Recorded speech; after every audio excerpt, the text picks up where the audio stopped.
RCM लेकर आया है आपके लिए उच्च क्वालिटी के Uni Star Savio ceiling fan, जो कि विशेष तकनीक से बने हैं। आमतौर पर इस साइज के पंखे 75 वॉट के आते हैं, जबकि RCM ने एनर्जी सेविंग को ध्यान में रखते हुए 50 वॉट के पंखे तैयार किए हैं। इसके लिए इसमें विशेष तरीके से डिजाइन की हुई मोटर का इस्तेमाल किया गया है, जो कम विद्युत का इस्तेमाल करके भी पंखों को उतनी ही गति यानी 350 RPM से घुमा सकती है। यह मोटर गर्म भी कम होती है।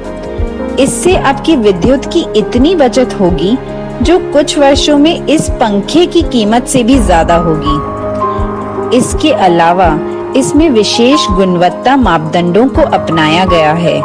इस पंखे की ब्लेड्स भी स्पेशल डिजाइन की है। इस पंखे की बॉडी व ब्लेड्स पूरी तरह से एल्यूमीनियम के बने हैं, ताकि ये वजन में कम हो और जंग आने की समस्या न हो। इसके अलावा एल्यूमीनियम ब्लेड्स में लचक होने से ये बेंड नहीं होती हैं, जबकि आम पंखे लोहे की बॉडी के बने होते हैं और जंग पकड़ लेते हैं। इस पंखे में डबल बॉल बियरिंग लगाए गए हैं। इसका बाहरी डिजाइन भी बहुत खूबसूरत है। तो ले आइए आकर्षक व उच्च क्वालिटी के RCM Uni Star Savio ceiling fan और पाइए गर्मी और महंगाई से राहत।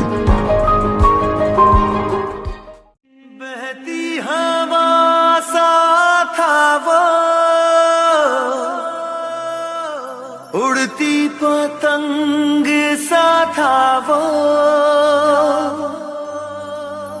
कहाँ गया उसे ढूंढो।